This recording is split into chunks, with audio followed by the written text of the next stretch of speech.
Enjoy your moment before and at 30. Hai, selamat datang di podcast Before and at 30 bareng Winda Karmelita di sini. Masih bersama partner yang tadi kita ngajak ngobrol. Kita ajak ngobrol tapi masih belum keluar semuanya kayaknya. Loh, dari suara ketawanya aja tampak. Jadi kita ngobrol sama Mas Darmo. Sehat Mas? Halo. Sehat? Sudah habis sehat. mendoan berapa? Sudah banyak lemak tak jenuh nih. Oke Mas, kalau teman-teman mungkin udah nyimak podcast yang sebelumnya ya, Mas Darmo ini sempat jadi dosen. Ya. Itu selama berapa tahun Mas jadi dosen? 3,5 kali ya. Boleh sebut merek nggak? UMM. Di UMM. Nah. Oke. Ngajar apa Mas waktu itu? Informatika. Informatika. Itu termasuk bidang yang baru ya, berarti ya? Kalau Udah lama sih. Hampir sama kayak Brawijaya tuanya. Brawijaya kan Maksudnya 10 tahunan. informatikanya Brawijaya mah. Iya, 10 tahunan ya. Bersama. Selama ngajar jadi dosen, apa sih Mas yang warna-warni kehidupan sebagai dosen? Oh gini sebelumnya. Dulu kuliahnya apa gitu? Kuliahnya S1 ilmu komputer di Brawijaya. Terus S2-nya di UGM. UGM. Informatika. Berarti pindah-pindah kan? Sama ngajarnya di tempat yang berbeda juga. Pindah-pindah ini kampusnya. Kampusnya. Iya. Oke. Karena di Brawijaya tidak diterima dulu. Oh ya ampun, ada curhat. Ya, tapi sebelum kita ngobrolin tentang hal yang lain, aku mau nanya nih. Selama kuliah, ilmunya kepake nggak sama kerjaan? Jujur enggak. Kok bisa nggak kepake Mas? Apakah sia-sia menurutmu? Karena bidangku baru ya. Maksudnya tidak ada di kampus. Maksudnya bukan nggak ada di kampus. Waktu itu belum ada di kampus. Oh iya. Ilmu komputer beda ya sama yang sekarang gitu ya? Ya beda. Kalau sekarang pendekatannya malah ke lebih terminate kalau sekarang itu. Mulai dari UX, UI riset dulu, habis gitu ke development, habis itu ke memasarkan dan apa dan sebagainya gitu. Kalau dulu kan enggak IT harus bisa coding gitu kan. Enggak, sebenarnya yang dipakai itu adalah logiknya sebenarnya. Oh gitu. Logiknya tok yang dipakai. Mas, aku kan kuliahnya nggak di bidang itu kan. Iya. Gitu. Aku nih mau nanya sebetulnya UI, UX dan lain-lain itu di kuliahan itu ada nggak sih yang sekarang nih? Bidang itu ada nggak? Waktu aku penelitian 2012 itu sebenarnya UI UX itu dipelajari di 11 mata kuliah di berbagai bidang. Ada sama kedokteran, ada yang fisioterapi ada, terus di psikologi ada, di komunikasi ada. Ada komunikasi. Di IT ada. Di etno ada, sosio ada, lalu di ekonomi ada, marketing gitu juga kepake. Berarti nggak define di IT ya? Enggak define. Cuman bahasanya beda, mungkin Cuman kan pembahasannya. artefaknya yang kita yang kita hasilkan akhirnya digitalkan, mungkin lebih relate di digital kali ya. Berarti kalau UI UX itu mungkin kalau di komunikasi kayak komunikasi antar manusia, komunikasi ya visual ada. kali ya. Oh, lebih ke visual, bukan ke behavior gitu. Bisa juga. Komunikasi pemasaran. Ya bisa. Itu ya lebih ke situ. Berarti sebenarnya apa yang dulu dikerjakan tuh relate tapi nggak langsung gitu ya Mas? Ya benar. Kalau anak-anak startup sekarang berarti belajarnya dia bukan dari kuliah dong kebanyakan. Ya. Rata-rata. Ya. Aku ngomong tanya gini kayak aku nggak pernah aja. Ya benar itu harus diakui. Mungkin pendengarmu, audiensmu boleh menyadari ya kalau kalian kuliah mungkin karena sudut pandang orang tua, bukan karena kamu sendiri, ya kan? Pasti kan? Kalau aku enggak sih, karena enggak, aku sendiri. maksudnya audiens. Iya. Itu bisa jadi kayak gitu, tapi bisa juga enggak sih Mas. Iya. Karena apa yang kita pelajari ketika kita kuliah kan dulu mungkin kalau komunikasi masih 2.0, 3.0. Iya. Ketika udah kerja ternyata lo kok sudah 4.0 kayak gitu. Berarti sebetulnya kuliah itu tidak berguna atau gimana? Bukan kuliah itu tidak berguna. Kegiatan kuliah, di waktu di masa kita kuliah bisa jadi nggak berguna. Iya. bukan kuliahnya nggak berguna. Contoh nih, Contoh. kita kuliah main nongkrong misal nih, kita nongkrong dan sebagainya, sedangkan di kampus itu kurikulumnya nggak update misal, terus kita akan dapat apa nih? Iya. Nah kalau kita waktu kuliah kurikulumnya nggak update tapi kita update komunitas dan sebagainya, kita akan dapat sesuatu tuh baru. Berarti jangan kuliah pulang dong. Ya. Jangan kuliah, bukan jangan kuliah pulang kalau bukan jangan kuliah pulang, tapi ya kuliah ya pulang. tapi di saat pas kuliah dan pulang itu kamu harus mengisi dengan hal-hal yang menurutku bisa membangun masa depan masing-masing ya. Apakah berkomunitas atau berorganisasi itu cukup, Mas, kalau menurutmu? Ini sudut pandang dari dosen bisa atau sudut pandang dari kamu sendiri? Cukup berkomunitas dan praktek ya cukup. Gini, banyak teman-temanku yang memang tidak kuliah, tapi juga sama-sama sukses. Bukan berarti nanti ada yang bilang, ya kan itu satu dari sekian. Enggak juga, enggak juga. Karena memang ijazah mau dipakai apa? Kecuali mau jadi PNS ya, mau jadi BUMN, PNS, silakan. Dan dilihat aja hasilnya. Apakah PNS itu butuh skill tertentu? Enggak. Tapi, PNS yang maksudku kayak Pemda dan sebagainya kan akan dilatih dan belajar di situ. Ada training. Ya, ada training dan sebagainya kan. Tapi kalau di startup atau apa dan sebagainya atau yang skillful dan sebagainya itu kan mengandalkan skill kan, bukan belajar ketika kerja. Enggak. Balik lagi ya kayak kita ngobrolin tadi, harus punya basic skill itu. Iya. Dan kalau mau dihitung-hitungan ya, daripada bayar uang gedung kuliah dan sebagainya, nggak usah bayar uang gedung kayaknya. Online aja cukup kayaknya menurutku ya, lebih. Gara-gara pandemi ini ya, akhirnya kita lebih menyadari hal-hal seperti itu. Sebelum itu, jauh sebelum itu. Kalau kita kan udah menyadari itu. Iya. Tapi mungkin orang-orang yang berpikiran konvensional kan ngelihat ya namanya kuliah, kamu harus hadir di depan di ruang kelas pembelajaran itu. Jadi sempat, kalau boleh sharing, aku waktu jadi dosen itu nggak masuk kira-kira 3 bulan kali ya. Oh really? Ya hanya tugas classroom dan sebagainya. Dan itu mahasiswa masih bilang, Bapak kok nggak pernah masuk. Oke. Kenapa kok Bapak nggak pernah masuk dan sebagainya, kan Bapak ngajar. Saya ngajari kamu, kira-kira kamu butuh ilmunya untuk kamu pelajari dan materinya, atau perlu kedatangan saya, kehadiran saya gitu kan. Ya perlu, untuk apa? Kalau boleh tahu untuk apa Mas gitu. Ya biar dijelaskan. Sepengetahuanku ya, kalau misalnya mahasiswa dan siswa itu sudah inisiatifnya harus tinggi ya, mungkin ya. Nah, dan aku jawab gitu, terus mereka akhirnya ya oke, kalau kayak gitu. Makanya online itu lebih gimana ya? Lebih orang-orang juga belajar di YouTube deh kayaknya. Daripada sama dosennya sama YouTube deh. Nah, kayaknya gitu kan. Iya. Ya.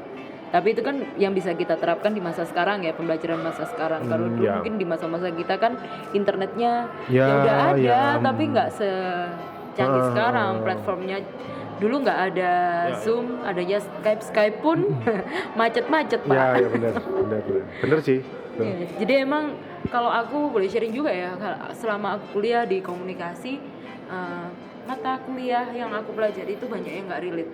Ya. Karena yang diajarkan adalah kita dulu belajar sebagai seorang jurnalis misalnya, itu untuk media cetak atau televisi. Tanpa pernah dikasih tahu kinerjanya anak media online gimana. Barulah ketika saya nyemplung langsung kerja kan langsung nyemplung di media online. Wah, ini beda banget. Karena untuk cara kerja aja ya, dari jurnalis itu kan pasti kita tahu 5B1H kayak gitu. Tapi kenyataan di lapangan, ketika jadi anak online ini 5B1H ini bisa dipecah jadi sekian artikel gitu. Nggak dalam satu artikel kayak gitu. Terus juga sistem bekerja. Ya kan kalau anak online cepet banget loh. Iya. Fast, bener-bener apa yang kita lihat di depan mata itu yang harus dilaporkan saat itu juga gitu kan. Jadi sempet juga sih Mas, aku dapat kayak kuesioner gitu dari kampus, tanyain ini relate nggak sama kuliahmu? Aku jangan jawab tidak gitu. Anaknya sangat lugas itu. Iya. Tapi memang aku jawab enggak gitu. Dan sempat ditanyain, dapat pertanyaan lanjutan, kok kamu ngomong nggak relate? Ya saya bilang kerjaan saya seperti ini.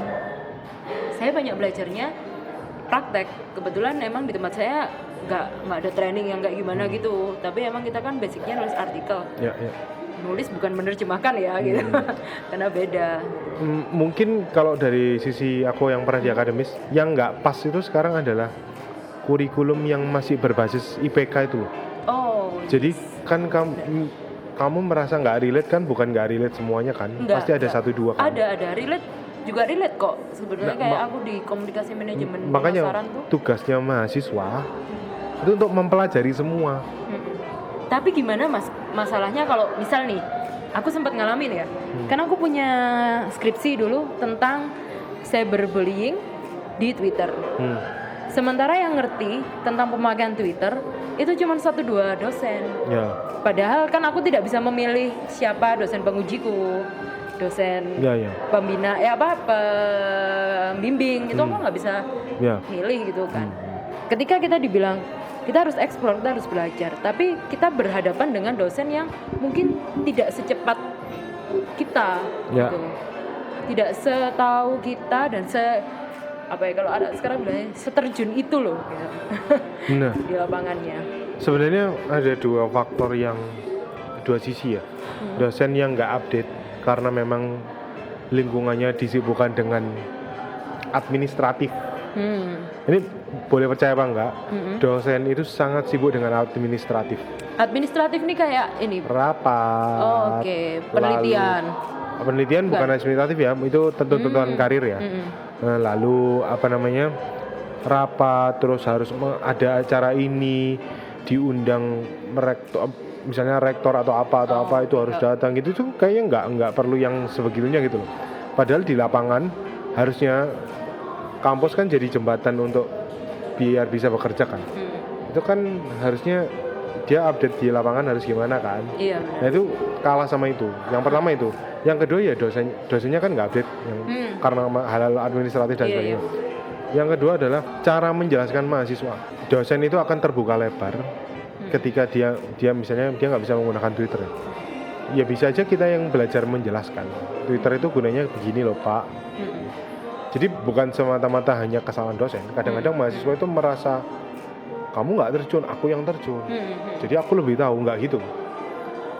Kalau sekolah untuk pinter-pinteran, mending nggak usah sekolah, gitu kan mas gitu. Gitu. Jadi ada dua sisi yang mahasiswa sekarang kayaknya ya kan kulturnya agak beda kan.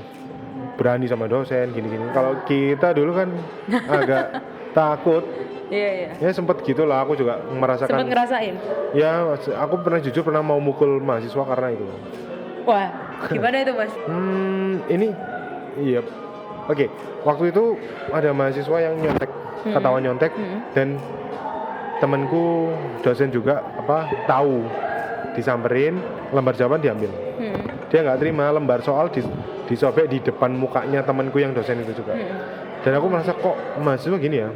Tak samperin di luar, setelah itu tak samperin, kok bisa berani begitu gitu. Akhirnya tapi dia nyolot dan sebagainya ya. Aku ngomong karena dulu aku bukan akademis ya, dari anak lapangan dan anak embongan kamu ya, jalanan. jangan dibahas itu ya. Iya. Itu makanya ke-trigger langsung. Kamu mau laki sama laki atau mahasiswa sama dosen? Oh dia sampai gitu karena ke-trigger gini, anak jalanan aja punya unggah-ungguh gitu loh, punya sopan santun gitu loh sama orang tua. Kok ini yang masuk kuliah kok nggak punya unggah-ungguh, kok nggak punya sopan santun, kecuali dosenmu itu pervert gitu ya, kamu nggak usah dihargai gitu. Tapi kalau itu apa gitu, temanku baik-baik dan sebagainya, nggak marah dan apa begitu kan ya. Mungkin banyak loh mahasiswa yang yang teman-temanku di Brawijaya juga bilang kalau nggak sopan dan sebagainya itu karena nggak kayak kita dulu. Kita dulu tuh mohon maaf Pak, saya bisa ketemu nggak jadwal Bapak. Jadi kita yang menyesuaikan jadwal dosen. Kira-kira bisa kapan ya iya Pak? sih. Saiki Iya sampai enggak ya? ngelosor-ngelosor Iya. nunggu dosen itu sampai malam. Ya kalau sekarang kan Ibu saya bisanya sekarang nih. Oh. Ibu bisa hari Rabu nggak? Lah saya mah nggak usah kuliah kalau gitu, mendingan praktek langsung. Gitu sih menurutku. Iya. Ya itu kan apa ya? Emang zaman berubah, emang Ya. tugasnya banyak orang ya. Itu tugas orang tua juga tugas. Ya mungkin zaman TikTok kan cara referensi untuk unggah-ungguh beda kali ya. Dulu kita joget-joget di depan kamera gitu malu Ya benar. Saiki enggak. Tapi kalau dari pengalamanku sendiri sih emang banyak hal-hal yang nggak aku dapatkan di bangku kuliah. Tapi ternyata ketika kenyataan di lapangan itu berbeda, Mas. Ya. Itu apa nanti kita bahas lagi. Ya. Oke. Ini kita ngebahas apa sih? Guys, abis ini kayak aku bikin podcast ya, curhat tuh. Gak jadi. Tekanan berat apa tuh? Kangen berat. Only on Bingkai Suara.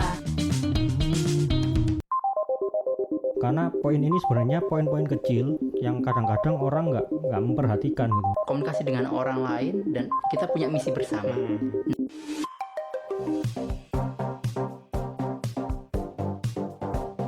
Berbagai hal mengenai bisnis hanya di Unpacking Podcast.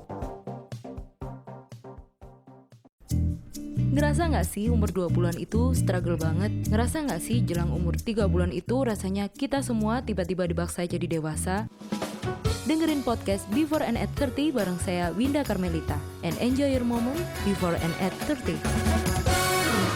Balik lagi sama Winda Carmelita di sini dan Mas Darmo. Kita tadi terakhir ngomongin tentang banyak hal yang nggak kita dapatkan di bangku kuliah.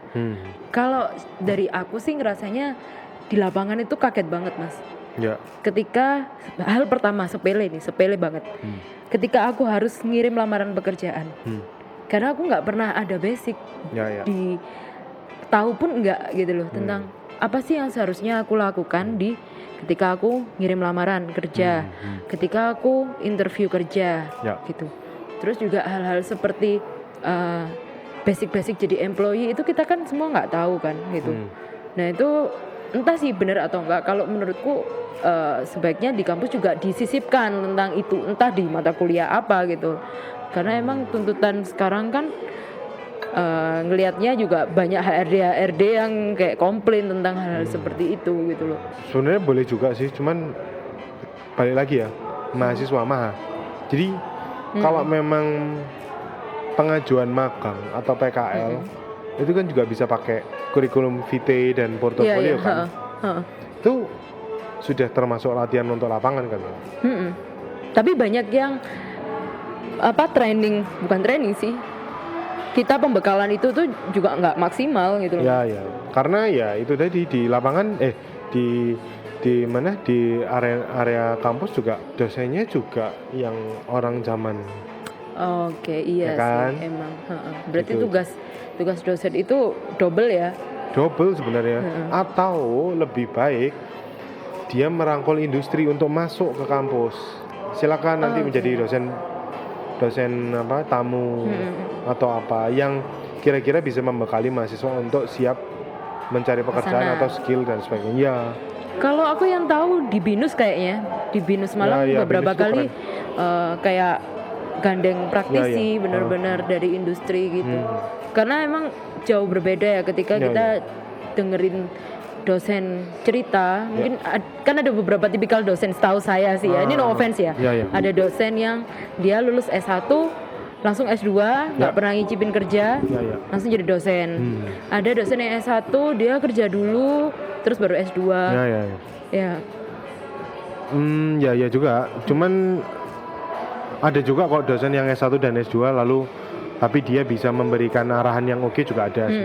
Cuman kalau yang di lapangan itu jarang sebenarnya. Yang paling bagus adalah dosen yang pernah kerja di lapangan itu oke banget menurutku ya. Aku appreciate sama dosen-dosen yang begitu malahan. Karena mereka tahu lapangan dan sebagainya. Itu sih. Kalau dari dosen yang pernah kerja di lapangan, ketika di lapangan ternyata tidak sesuai nih Mas sama apa yang ada di teoritis. Nah, jadi dosen di tengah-tengah kayak gitu gimana Mas? Keluar dong aku. Ya kan Oh keluar. Anda punya kesimpulan yang langsung. Enggak sih waktu itu. Enggak nih jujur karena dinamika ilmu teori kalau menurutku kan tidak secepat ketika kita belajar gitu Ya. di lapangan udah kerja gitu kan. Kalau kerja di lapangan kita bisa bilang misal nih Facebook, oh tiba ads iki 30.000 gak nyampe wis sesuk tak ganti ae gitu. Itu kan sangat mudah, tapi ketika itu diterangkan, dijelaskan secara teoritis kan tidak semudah itu kan Mas. Ya, tapi akan mudah kalau dosen itu sudah praktek. Paling tidak, tahu nggak maksud? Iya, Dan ketika aku merasakan ketika di lapangan sama di akademisi itu berbeda. Aku itu cuman pernah bikin komunitas juga yang ngundang mahasiswa. Ayo belajar di luar kampus. Nah, jadi aku mendidik untuk jangan di kampus tok. Oke. Jadi kayak ngasih pilihan kali ya. Jangan di kampus tok, belajar dari luar. Satu, terus yang kedua, aku jarang memberikan tugas yang banyak kayak. Karena tugas dari dosen lain sudah banyak. Dan aku pernah melatih mahasiswa untuk UAS nih. UAS presentasi terakhir lembar nilai punyaku itu tak share tulisan sendiri. Oke. Itu aku bermaksud bahwa hargai apa yang kamu capai. Kalau kamu merasa kamu bekerja dan kamu merasa mengerjakan tugas di tim itu, ya kasih nilai sewajarnya, selayaknya kamu. Kalau kamu tidak, ya silakan sesuai kejujuran. Jadi kan itu nanti akan langsung silakan kamu mau dilema dan sebagainya. Mending sekarang dilema daripada nantinya kamu tidak jujur untuk dengan dirimu sendiri gitu loh. Akhirnya dari eksperimen kan itu. Itu apa Mas hasilnya? Iseng sih aku waktu itu. Hasilnya apa? Hasilnya di 2 semester kali ya. Itu mahasiswa jadi di awal-awal sering tanya, Pak ini saya kasih nilai berapa ya? Lah ya terserah. Terserah kamu. Loh nggak apa-apa saya ya silakan. Kalau memang kamu semumpuni itu ya silakan. Jadi memang kalau kamu semumpuni itu kasih A. Kalau kamu saya nggak mampu Pak, ya kamu kasih D kalau nggak mampu. Jadi di satu sisi membuat kepercayaan diri, satu sisi membuat apa kamu yakin, jadi bisa meyakinkan diri kan. Nah hasilnya itu mereka lebih itu loh, banyak yang takut. Mereka itu banyak yang gaul. Sungkan kali Mas, bukan takut ya? Nggak tahu ya kalau sungkan kali ya. Tapi aku nggak pernah aku sempat membuat gap antar dosen dan mahasiswa biar mereka hanya menghormati saja sih. Nggak yang gimana aku dosen aku harus merasa benar, enggak. Menjaga wibawa. Ya hanya itu toh. Tapi kalau misalnya yang gap aku akan selalu benar, kamu harus nurut penelitianku dan sebagainya, nggak pernah. Karena mereka punya kemampuan masing-masing ya. Jadi dihargai itu aja. Itu sih menurutku. Dan aku merasa lebih senang melihat yang bukan wah anak ini pinter nih, anak ini enggak nih, bukan. Tapi nah kamu bisa kan bikin nilaimu sendiri. Dosen susah nggak pak kasih nilai, susah kan? Ya silakan nulis sendiri. Dan dia dilema dengan dirinya sendiri ya. Itu yang kita latih antar dua itu sih. Bener. Karena paling susah tuh mempertanggungjawabkan apa yang kita lakukan sendiri, gitu kan? Ya benar. Iya emang. Kalau aku zaman kuliah itu ngerasa secara umum apa yang aku dapatkan di mata kuliah itu emang nggak terlalu banyak berpengaruh gitu. Justru malah ketika aku skripsi di situ aku ngerasa aku tuh bener-bener belajar ya, bukan kuliah, sekadar kuliah gitu. Karena di situ aku akhirnya tahu Mas kalau penelitian gagal itu rasanya gimana. Terus aku harus bikin surat-surat izin untuk melakukan penelitian. Sampai aku baru tahu, kebetulan waktu itu aku dapat dosen namanya Bu Widya. Kalau Bu Widya dengerin ini tuh aku paling seneng sama Bu Widya karena Bu Widya waktu itu dosen muda. Dia datang kayaknya baru lulus dari Melbourne. Dan saya dikasih banyak kesempatan untuk explore. Itu yang mungkin nggak aku temukan di dosen yang lain gitu. Jadi dengan tema penelitianku yang cukup baru, waktu itu kan Twitter masih jarang ya buat penelitian. Kami tuh sama-sama belajar. Jadi dosennya juga belajar, saya juga lebih banyak belajar juga gitu. Saya berusaha kayak dikasih sama Bu Widya banyak literatur. Jadi saya ngerasa kayak hidup gitu loh Mas. Jadi jadi mahasiswa tuh kayak bener-bener aku nih involve, aku nih punya peran gitu, nggak cuman disalahkan. Dan akhirnya aku baru tahu kalau ternyata bab 1 itu apa? Pendahuluan. 2 daftar pustaka ya. Itu tidak perlu tebal gitu. Ya. Jadi tidak perlu tebal, yang harus banyak kamu adalah penelitianmu dan kayak analisismu kayak gitu. Di situ aku ngerasa kayak ini sesuatu yang baru, karena sama ini kan kita kalau kuliah dulu zaman kita kan tebel-tebelan Ya. makalah, ya nggak sih? Iya. Itu buat strategi biar dosen nggak baca kali ya. Iya. Makanya ketika saya dapat dosen yang punya pemikiran seperti itu, aku banyak belajar gitu. Ya.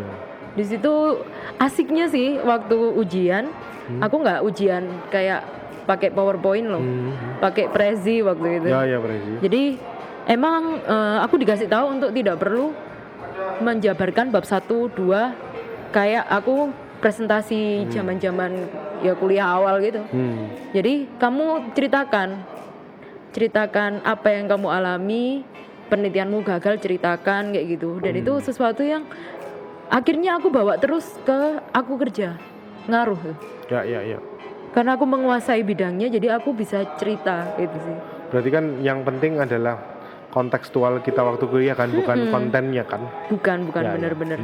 Dan itu kalau dibilang kuliah ngaruh apa enggak, ya aku ngaruhnya malah di semester terakhir. Ya. Karena aku belajar loh Mas, benar-benar belajar gimana caranya ngomong di depan orang, cerita meruntut, cerita logika dan gitu-gitu sih. Spesifik kan soalnya.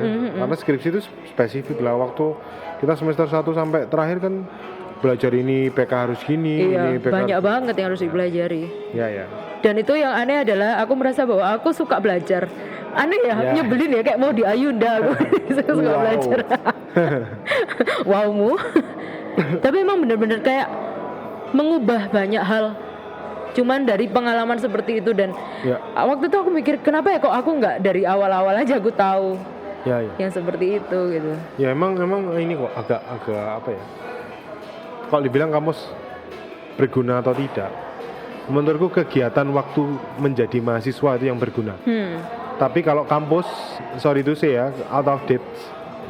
Oke, iya. Itu teman-temanku banyak yang dosen. Kalau misalnya teman-teman banyak yang dosen juga, terima atau tidak terima kenyataannya adalah begitu. Kalau tidak bisa menerima kenyataan, nanti dilihat aja 2-3 tahun lagi mahasiswa akan lebih memilih belajar di kampus ataukah di luar kampus.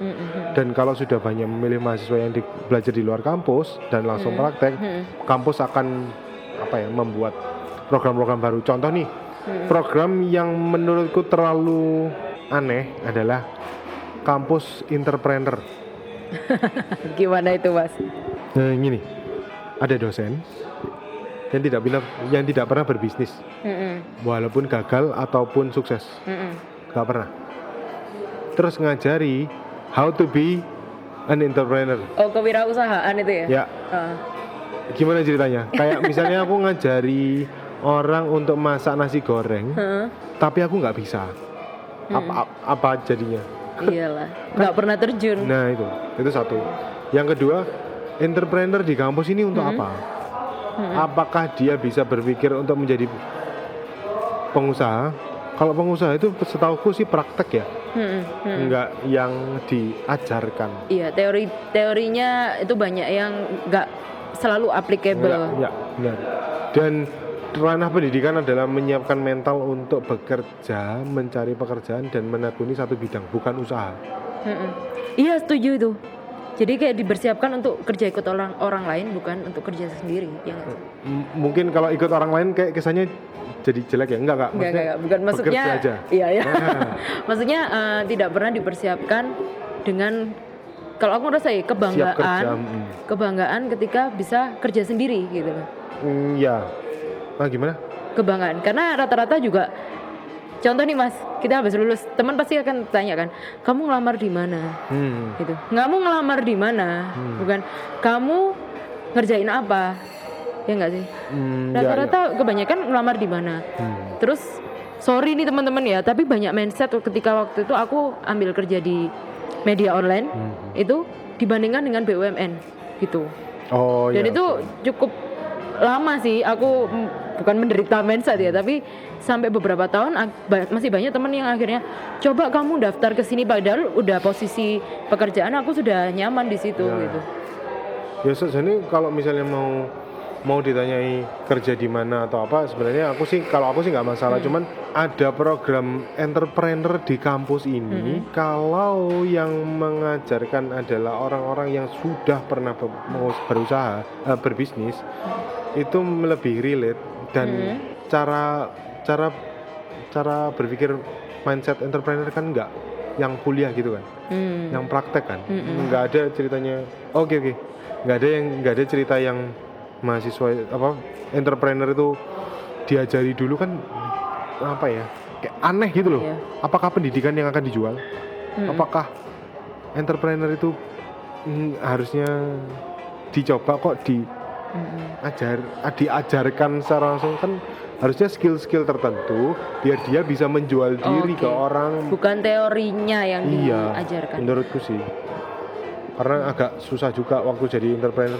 Ngapain mahasiswa disuruh entrepreneur itu biar mereka memutuskan sendiri, aku bisa usaha ini sendiri kok. Nggak apa-apa kan sebenarnya. Iya benar. Apalagi kalau ketika kita usaha banyak hal-hal yang kita harapkan ternyata tidak terkabul. Iya. Jadi sekarang berbisnis adalah booming. Iya. Lagi ngetren kali ya. Semua pengen bisnis. Kalau nggak bisnis nggak keren, nggak juga sih. Kalau kerja tapi bisa menghidupi diri sendiri, menurutku sudah keren aja. Kalau mau berbisnis dan sebagainya itu hanya pilihan hidup aja kok. Iya. Iya sih. Karena kan memang kalau menurutku tidak semua orang itu dilahirkan untuk bisa bekerja sama dengan orang lain. Ada juga yang sangat lihai kerja dalam tim kelompok gitu. Kalau mungkin kayak aku nggak terlalu bisa gitu kan, kerja yang under orang lain gitu. Tapi juga ada teman-temanku yang bisa sampai puluhan tahun, bahkan mungkin kayak orang tuaku sendiri 30 tahun kerja di pabrik gitu. Dan juga cukup juga kan? Iya, nggak masalah juga. Tapi kalau ada beberapa orang juga mempersiapkan seperti misalnya orang tuaku, karena mindset orang konvensional gitu dulu ya, kalau misalnya mau bisnis lah apa kecil-kecilan jual makanan juga agak maju mundur gitu kayak gitu. Karena kurang informasi kan dulu ya. Iya sih. Kalau menurutmu sekarang sih Mas, pentingnya anak-anak kuliah itu punya apa sih? Anak-anak kuliah punya apa? Punya apa gitu? Punya kemampuan apa sih yang untuk survive sekarang di bidang pekerjaan yang sekarang lagi? Yang jelas, kalau aku realistis ya, yang laku, yang dilakukan. Contoh misalnya hukum, di bidang hukum, yang laku apa nih kira-kira di lapangan? Notaris. Di breakdown lagi, notaris di mana? Di Malang. Waduh, saingannya kan banyak nih. Cari ke tempat lain. Jadi copywriter, content writer di mana? Di Jakarta. Saingannya banyak. Oke, di Malang aja. Nah, jadi semua bidang menurutku oke. Tapi kemampuan yang harus dimiliki oleh mahasiswa menurutku adalah buka informasi yang sesuai, buka informasi yang bisa membuat kamu berpikir masa depanmu harus ngapain gitu sih menurutku. Oke. Soalnya ngerti sendiri kan, kita terlalu in touch dengan Instagram kan, kontennya juga yang kita harus belajar di les, hobi juga dijalankan. Bergaul sesuai hobi itu menyenangkan menurutku. Timbangannya bergaul hanya untuk nongkrong ya. Iya betul. Terus woro-woro kesana kesini, wah gini gitu. Kayak aku dengan hobi misalnya anak musik ya, sesama hobi musik ya sudah. Oh musik ini ngerti nggak? Ini nggak? Oh ya gitu. Kan bergulir gitu. Seru sih. Gitu.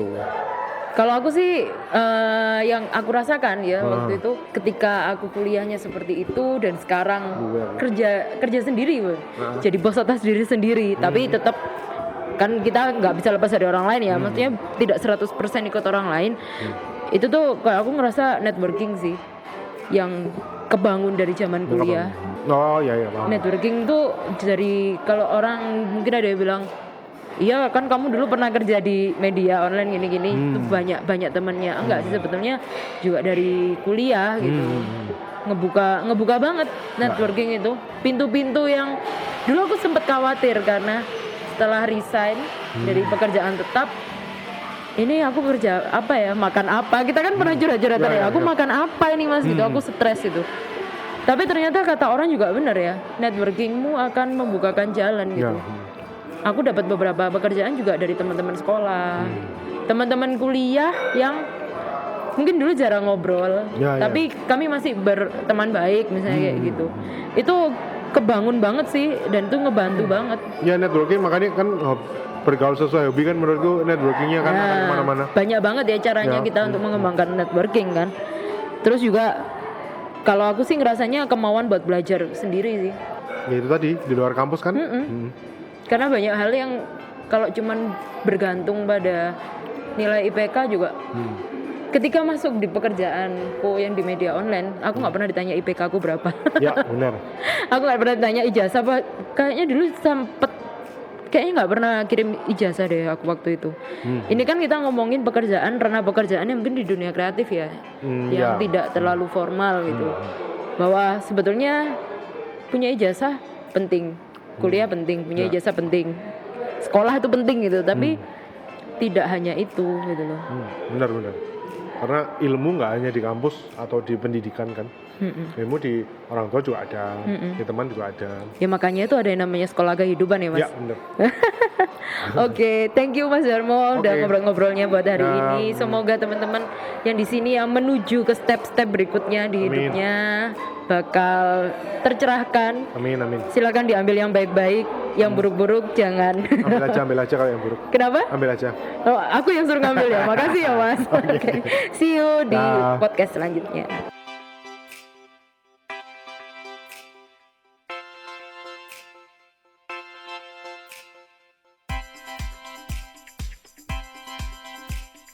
Enjoy your moment before and at 30.